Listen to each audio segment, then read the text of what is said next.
Voici les dernières armes livrées par Washington aux forces ukrainiennes, des HIMARS, des lance-roquettes mobiles très précis. Leur portée est supérieure à celle des roquettes russes. Quelques images offensives pour galvaniser et mobiliser. Les forces armées ukrainiennes répondent, poussent et détruisent le potentiel offensif des occupants jour après jour. Nous devons les briser. C'est une tâche difficile. Elle nécessite du temps et des efforts surhumains. Mais nous n'avons pas d'alternative. Sur le front au Donbass, les troupes de Moscou avancent inexorablement dans leur viseur Sloviansk. La ville et son marché ont été une nouvelle fois visés. Il y aurait au moins 2 morts. Le maire appelle la population à se mettre à l'abri. Dans la ville de Lysychansk, tombée dimanche, c'est le scénario inverse.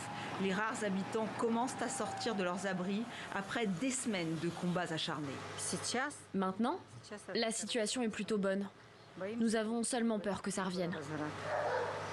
Et pour savoir ce qui les attend sans doute, direction Kherson, plus au sud. Dans cette ville qu'ils contrôlent depuis les premiers jours de la guerre, les Russes ont nommé un ancien du FSB, les services secrets, à la tête du gouvernement local. Une autorité fondamentalement différente est en train de se former. C'est le premier gouvernement de l'oblast indépendant de Kherson. Il ne s'agit pas d'une administration temporaire, militaire ou intérimaire.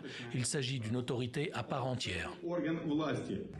À quelques kilomètres, les forces ukrainiennes promettent de reconquérir la ville et elles sont repassées à l'offensive. C'est d'ailleurs l'une des seules zones où elles reprennent un peu de terrain.